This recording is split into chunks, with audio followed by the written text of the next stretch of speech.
सर्वशक्तिमान परमेश्वर की कलीसिया एक कलीसिया है दोस्तों, जिसमें मुझे काफ़ी बार कमेंट किया गया और ये बोला गया कि सर्वशक्तिमान परमेश्वर की कलीसिया जो है वह सच्चा है।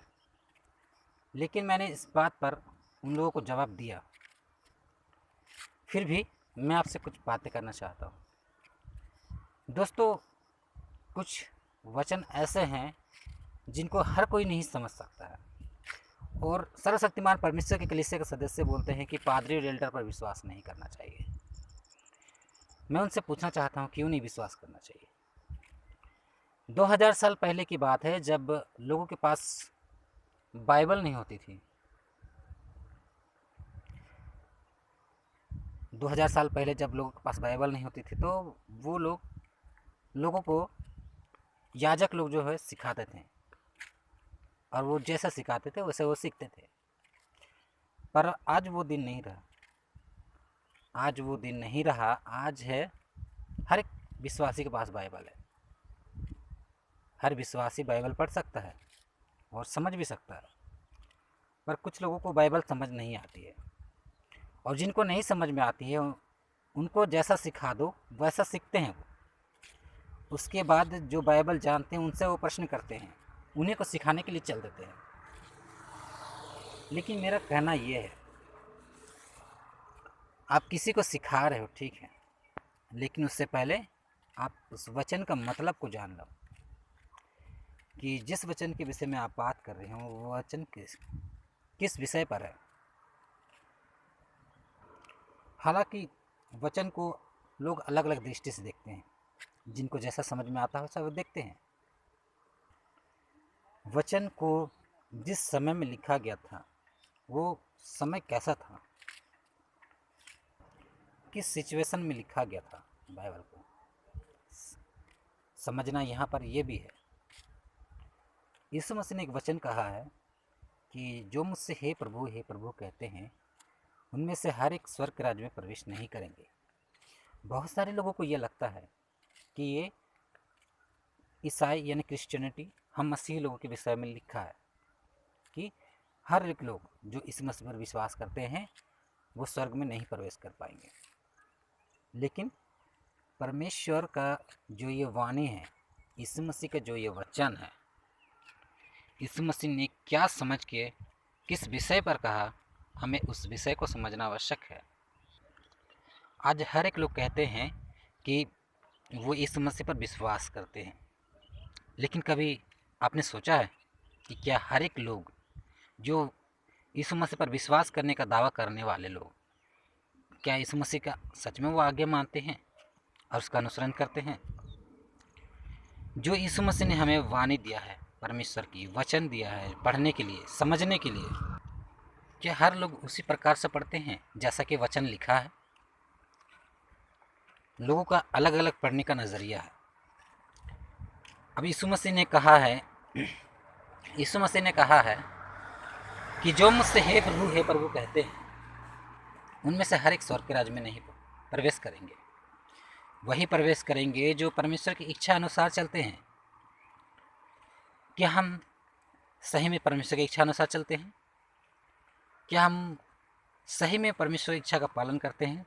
जैसा परमेश्वर ने हमें वाणी दिया है उस हिसाब से चलते हैं? क्या आपको लगता है कि आप उस हिसाब से चल रहे हैं? बिल्कुल भी नहीं। प्रभु ये वाणी किस विषय पर कहा कि हर एक स्वर्ग के राज्य में प्रवेश नहीं कर सकता? उसने सच ही तो कहा। क्या हर एक स्वर्ग के राज्य में प्रवेश कर जाएगा? जो प्रभु यीशु मसीह का विश्वास करने वाले लोग हैं, दावा करने वाले लोग, क्या वो सब भी प्रवेश कर जाएंगे? नहीं प्रवेश करेंगे। कैसे प्रवेश करेंगे? क्योंकि अगर प्रवेश करने के लिए उनका वचन का पालन भी तो करना होगा ना, जो हर लोग कर नहीं सकते हैं। पर जो पालन करेंगे वही तो प्रवेश करेंगे ना।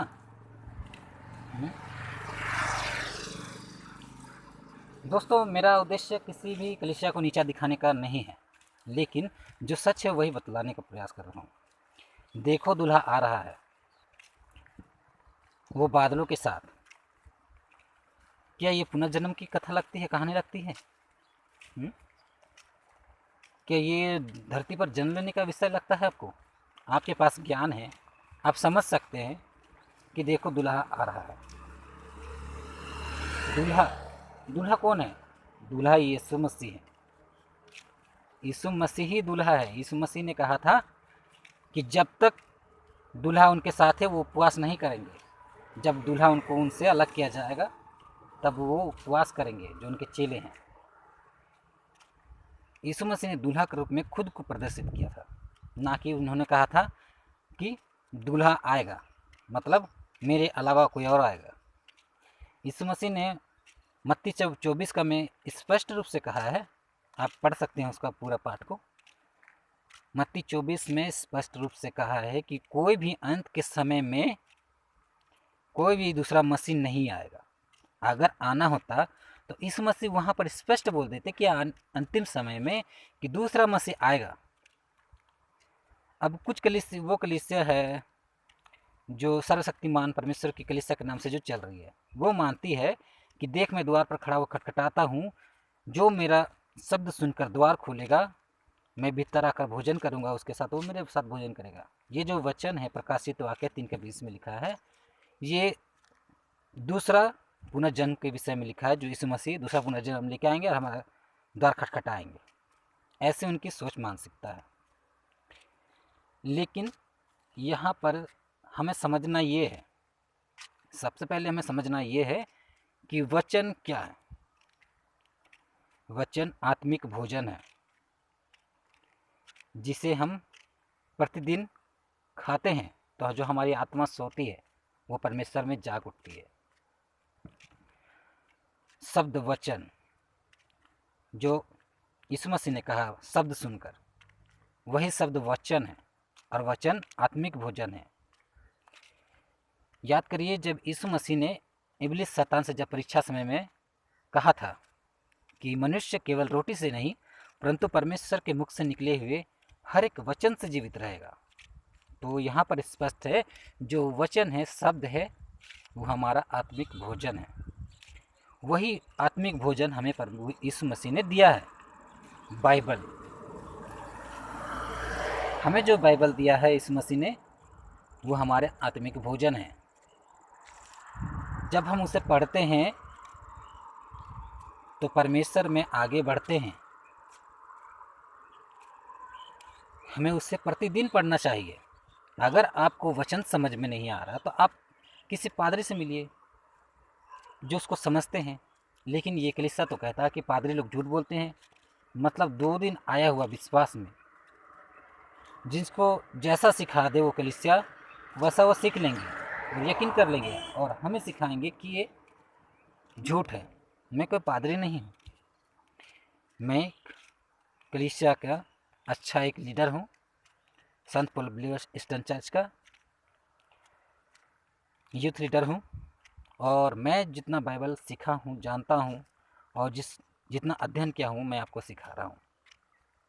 हालांकि मैंने बाइबल ट्रेनिंग नहीं की है, लेकिन मैंने उसे बहुत गहराई से टीचिंग की है, स्टडी की है। दोस्तों, हमें बाइबल को समझना चाहिए कि बाइबल हमें क्या सिखलाती है। हर किसी का अलग अलग सोच विचारधारा है। इसमें आप क्या समझते हैं, कैसा समझते हैं, वो आपके ऊपर निर्भर करता है। मैं तो आपको यही कहूँगा कि प्रभु यीशु मसीह ने कहा था कि अंत के दिनों में वो बादलों पर आएंगे। उन्होंने धरती पर आने का जिक्र नहीं किया कि मैं अंत के दिनों में बादलों में होकर धरती में उतरूँगा। उन्होंने कहा था कि मैं बादलों में आऊँगा और हर एक आँख मुझे देखेंगी। अगर वो धरती पर आ जाएंगे तो हर एक आँख उसे कैसे देखेगी? क्या आपने कभी सोचा है? हर एक आँख देखेगी कैसे? मान लो धरती पर आ जाते हैं तो हर एक आँख उन्हें कैसे देखेगी? वो धरती पर नहीं आएंगे। मैं बार बार कहता हूँ वो धरती पर नहीं आएंगे, वो बादलों पर आने वाले हैं। अगर कोई आपको ये सिखाता है कि वो धरती पर आने वाले हैं तो झूठे हैं। आपके पास वचन दिया गया, 2000 साल पहले लोग के पास वचन बाइबल नहीं था, उन्हें जैसा सिखाया जाता था वो ऐसे समझते थे। लेकिन आज आपके पास बाइबल है, आप समझ सकते हैं कि यीशु मसीह कहाँ पर आएंगे। और ये जो 5 कुंवारी समझदार और 5 कुंवारी मूर्ख का जो विषय है, इस विषय को समझने के लिए आपको बाइबल पढ़ना होगा। जो मूर्ख कुंवारी है, जैसे संसार में चुने गए तो बहुत हैं, परमेश्वर के राज्य के लिए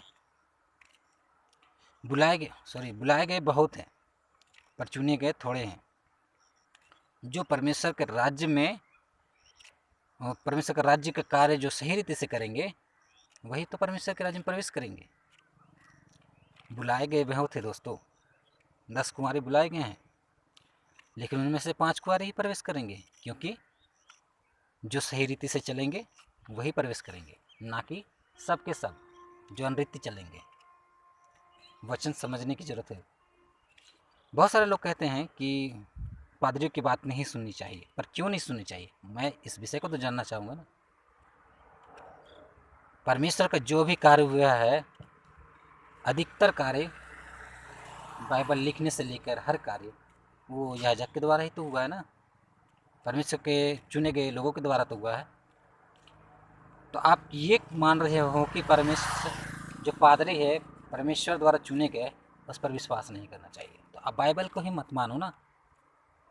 बाइबल के वचन लिख को पढ़कर आप ये मान रहे हो कि याजकों की बात नहीं मानना चाहिए। हालांकि प्रभु यीशु मसीह ने याजकों को डांटा है, डांटना भी चाहिए, क्योंकि हर याजक सही नहीं होते। लेकिन आप लोग कहते हो कि याजक की बात नहीं मानना चाहिए। तो बहुत सारे जो विषय लिखा गया है वो मनुष्य के द्वारा ही लिखा गया था, लेकिन अगर आप मनुष्य की बात को ही नहीं मानते हैं तो फिर कोई बात ही नहीं। लेकिन वचन जो है वो सत्य है। आप किसी मनुष्य की बात को मत मानिए। मैं नहीं कहता कि आप किसी मनुष्य की बात को मानिए, लेकिन वचन में जो लिखा है वो परमेश्वर द्वारा लिखी गई है, उस वचन को मानिए। किसी को मानिए या ना मानिए, उस वचन को मानिए।